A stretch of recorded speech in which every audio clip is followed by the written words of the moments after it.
ఉంది. మెడ అనేది చాలా కీలకమైనటువంటిది. మనం చాలాసార్లు చెప్పుకున్నాం, మీరు మర్చిపోయి ఉండవచ్చు. విన్నవాళ్ళు కూడా చాలామంది ఆచరించటం లేదు. ఇప్పటికైనా దీని విషయము చిన్నదే అయినా ఉపయోగము ఎంత గొప్పగా ఉందో మీరు అర్థం చేసుకుని దాన్ని వెంటనే ఆచరించడం మొదలుపెట్టాలి. ఏమిటా చిన్న ప్రయోగం చేశారు మన పెద్దలు? నువ్వుల నూనె, మంచి మేలైన నువ్వుల నూనె 2 చుక్కలు, అంటే గోరు వెచ్చగా 2 చుక్కలు చెవులలో, ఈ చెవులో 2 చుక్కలు, ఇటు 2 ముక్కుల్లో 2 చుక్కలు వేసుకోవటం. ప్రతిరోజు స్నానానికి ముందు ఇలా ముక్కుల్లో చెవుల్లో వేసుకొని గుక్కెడు నూనె నోట్లో పోసుకొని 5 నుండి 10 నిమిషాలు పుక్కిలించటం. ఆ తడి చేతులతో, నూనె తడిసినటువంటి చేతులతో ముఖానికి, గొంతుకి, మెడకు రుద్దుకోవడం. ఇంతే.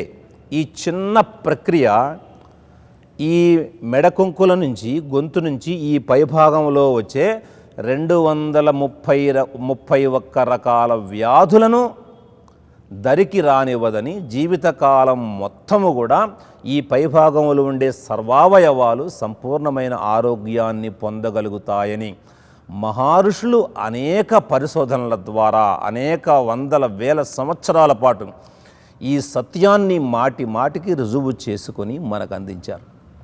నెయ్యి కానీ నూనె కానీ కొంచెం గోరువెచ్చగా వేడి చేసి చక్కగా మెడ మీద సున్నితముగా రుద్ది దానిపైన ఆమదం చెట్టు ఆకులు, ఆమదం చెట్టు ఆకులు వేసి ఊడిపోకుండా గుడ్డగట్టుకుంటూ ఉంటే చక్కగా మెడ బిగుసుకుపోవటం అనే సమస్య 2-3 రోజుల్లోనే నివారించబడి మెడ చక్కగా మామూలుగా సుఖంగా తిరుగుతుంది. మెడ గనక సక్రమంగా లేకపోతే సౌందర్యం లేదు. మెడ ఇటు పక్కకో ఇటు వెనక్కో ముందుకు వంగిపోయింది అనుకోండి, సౌందర్యం ఎలా వస్తుంది మనకి? అందుకని మెడను కాపాడుకోవటము చాలా అత్యంత అవసరమై ఉన్నది. 1/2 చెంచా తులసి ఆకుల పొడి, 1/2 చెంచా దూరగా వేయించిన మిరియాల పొడి, 1 చెంచా తేనె, 3 కలిపి 2 పూటల ఆహారానికి ఒక అరగంట గంట ముందు తీసుకుంటూ ఉంటే ఒక్క మెడలోనే కాదు, శరీరంలో ఎక్కడ వచ్చిన నొప్పులనైనా ఈ మిశ్రమ చూర్ణము చాలా అద్భుతముగా వాటిని తీసివేయగలుగుతుంది.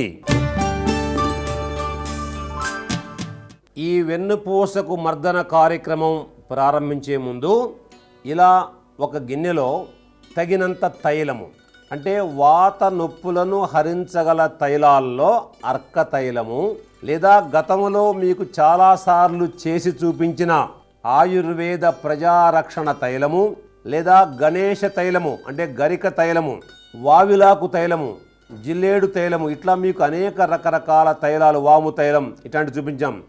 వాటిల్లో ఏదో ఒక తైలము ఇలా గిన్నెలోకి తీసుకొని పొయ్యి మీద పెట్టి కొంచెము గోరువెచ్చగా వేడి చేసుకోవాలి. ఎందుకంటే మనం రుద్దేటప్పుడు కొంచెము నులివెచ్చగా ఉండాలి, మరీ కాలిపోయేటట్టుగా ఉండకూడదు. కొంచెం ఇట్లా మనం వేడి చేసుకొని నూనెను ముందుగా సిద్ధం చేసుకోవాలి. గుర్తుపెట్టుకోండి.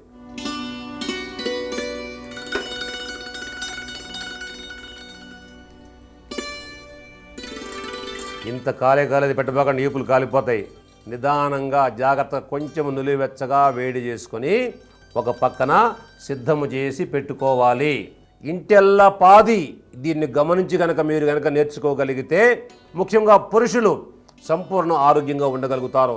ఆడబిడ్డలు ఖచ్చితంగా నేర్చుకోవాలి. ఇదే చూస్తూ ఉండండి. ఇలాగా గోరువెచ్చగా, అంటే శరీరము భరించగలిగినంత వేడిగా నూనెను తయారు చేసుకొని ఈ నూనెను ఈ వెన్నుపూసకు ఏ విధంగా మర్దన చేయాలో ఇప్పుడు మన సిద్ధనాగార్జున ఆయుర్వేద పీఠ ఆస్థాన ప్రకృతి వైద్యులు, అశేషమైనటువంటి అనుభవం కలిగిన ప్రకృతి వైద్య నిపుణులు విశ్వనాథం గారు మీకు ఇప్పుడు చూపించబోతున్నారు. శ్రద్ధగా జాగ్రత్తగా కుటుంబ సభ్యులందరూ చూడండి.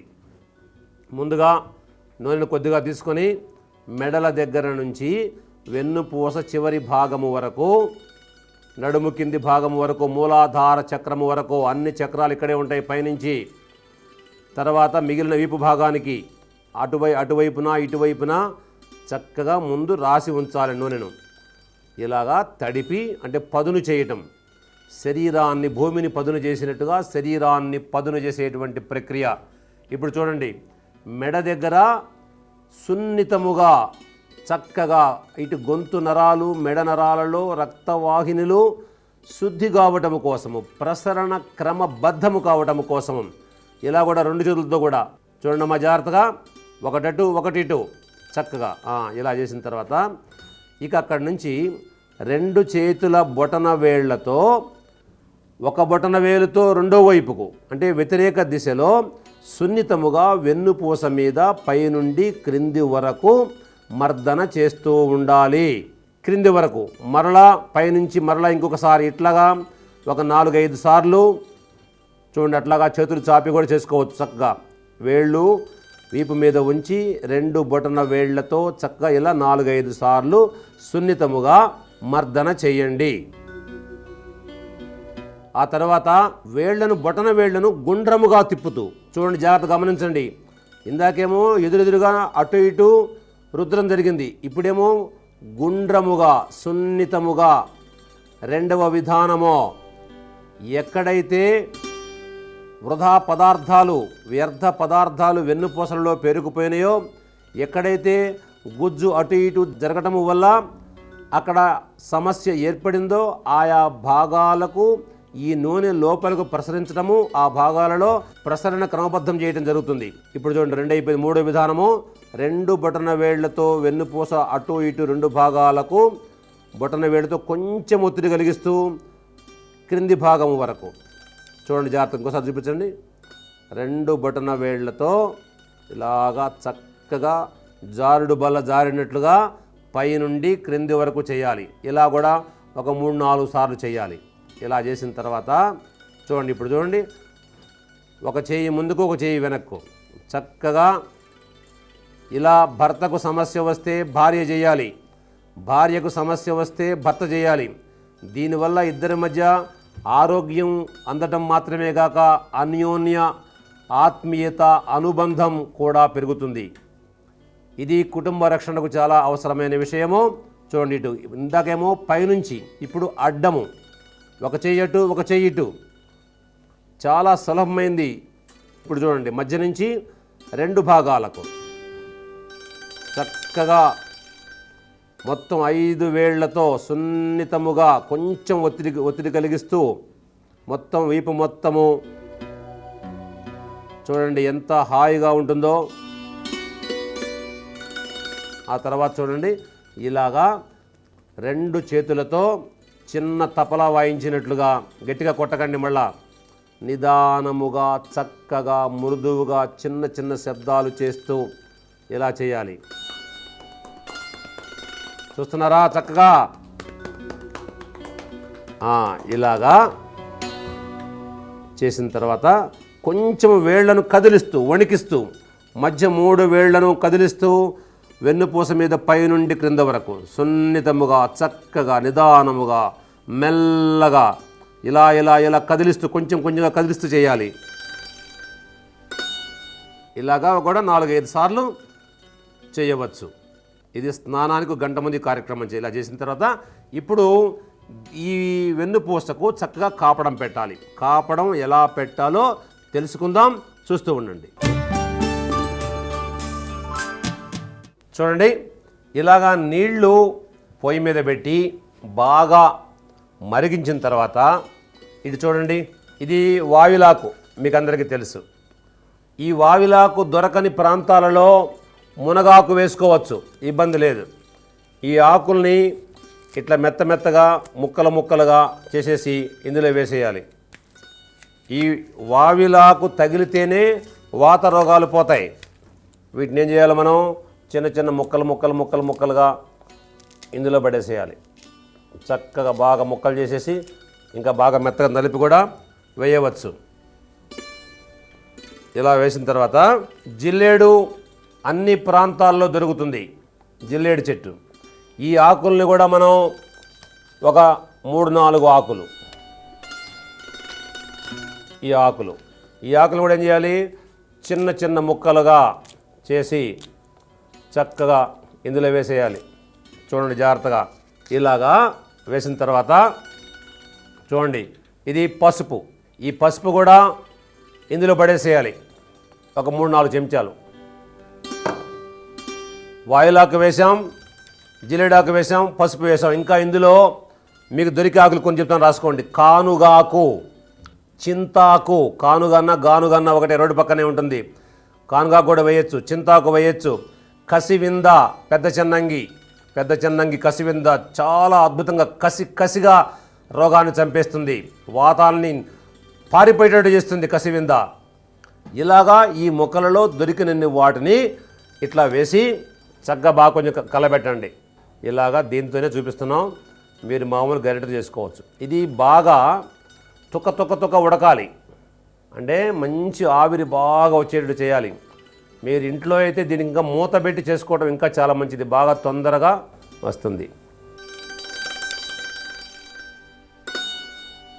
ఇలాగా బాగా మరిగిన తర్వాత దీన్ని జాగ్రత్తగా ఒక పక్కన పెట్టుకోవాలి. మనం పక్కన పెట్టుకొని అందులో బట్ట ముంచి మన వేడికి అనుగుణంగా చూసుకొని కాపడం పెట్టాలి.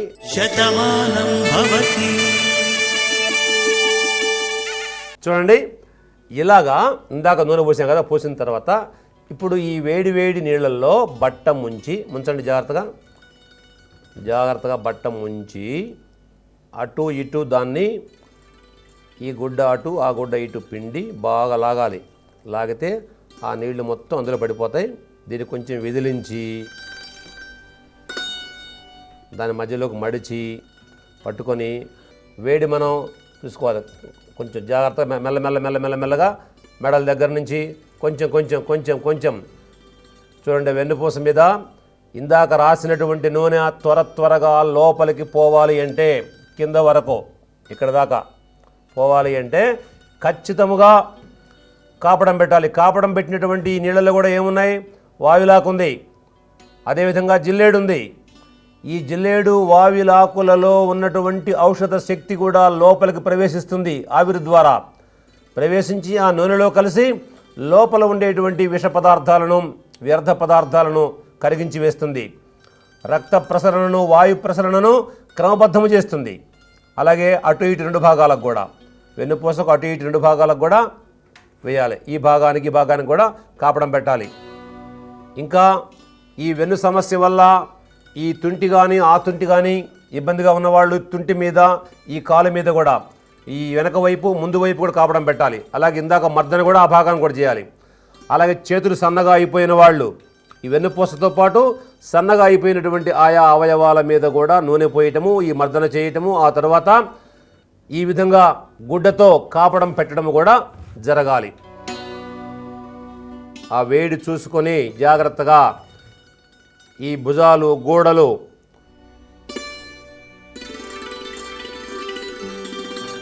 అవసరమైనటువంటి భాగం వరకు కాపడం పెట్టండి.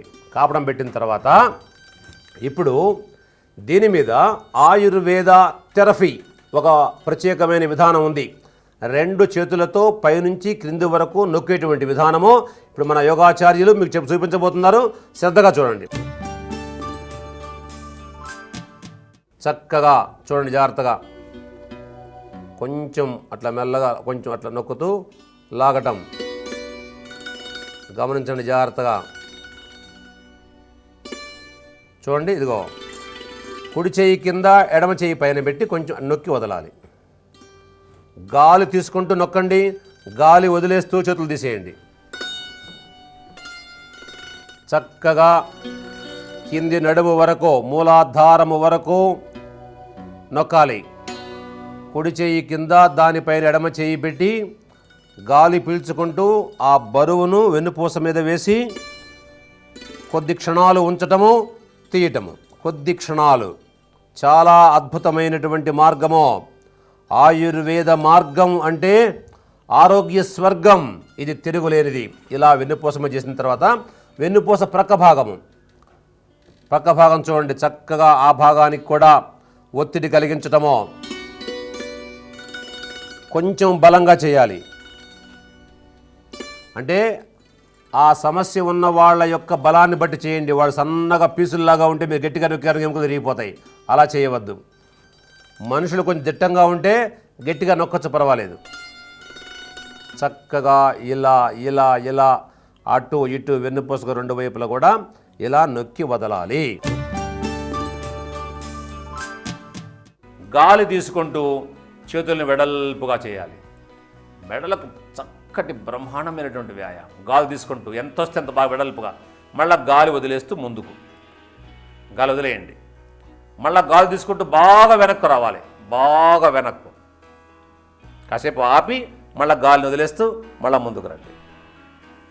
ఇలా 10 సార్లు చేయండి. తర్వాత చేతులు ఇట్లా అరచేతులు భూమి కింద పెట్టాడు. గాలి తీసుకుంటూ పైకి, బాగా చక్కగా పైకి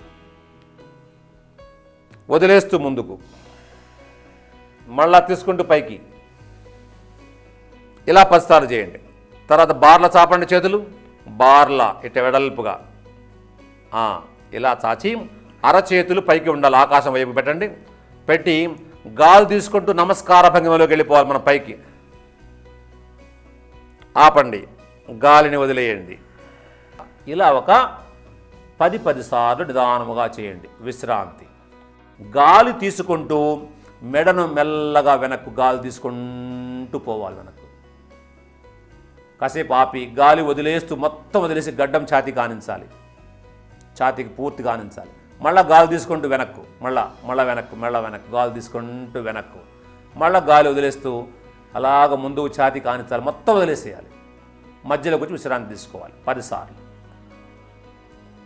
కొంచెంసేపు విరామం తీసుకున్న తర్వాత మళ్ళీ గాలి తీసుకుంటూ తలను భుజాలు కదలకుండా కుడి పక్కకి ఇలా రావాలి నేరుగా. కాసేపు ఆపి గాలి వదిలేస్తూ మధ్యలోకి. ఈసారి ఎడమవైపు గాలి తీసుకుంటూ ఎడమవైపుకు, కాసేపు ఆపి తిరిగి మరలా మధ్యలోకి. ఇలాగో 10 సార్లు చేయండి. తర్వాత మళ్ళీ గాలి తీసుకుంటూ మెల్లగా కుడివైపుకు తలను ఇట్లా వంచడం, గాలి వదిలేస్తూ మధ్యలోకి. మళ్ళీ గాలి తీసుకుంటూ ఎడమ వైపుకు, కాసేపు ఆపి గాలి వదిలేస్తూ మధ్యలోకి. ఇలా 10 సార్లు చేస్తే మెడ నొప్పి తగ్గదా? ఇప్పుడు ముఖ్యమైనటువంటి ఒక చిన్న వ్యాయామం మీరు తెలుసుకోవాలి, సిద్ధంగా ఉండండి. చూడండి, ఎంతో ప్రేమతో దయతో తమ బిడ్డలైనటువంటి భావి భారత జాతి సంపూర్ణ ఆరోగ్యంతో వెలుగొందాలనేటువంటి ఒక మహాశయంతో మహర్షులు ఈ సమస్యకు చాలా అతి సులువైనటువంటి చక్కని వ్యాయామం, అప్పటికప్పుడే నొప్పి నుంచి విముక్తిని పొందేటువంటి వ్యాయామాన్ని మనకు సూచించారు. ఇప్పుడు మన ఆచార్యులు చూపిస్తూ ఉన్నారు. 2 చేతులు కట్టి మెడ వెనక భాగాన్ని, తల వెనక భాగాన్ని పట్టుకొని, చూడండి ఇట్లా పట్టుకొని తలను ముందుకు నెట్టాలి చేతులతోటి, తలతోటి చేతులు వెనక్కి నెట్టాలి, తల మాత్రం అక్కడే ఉండాలి. గట్టిగా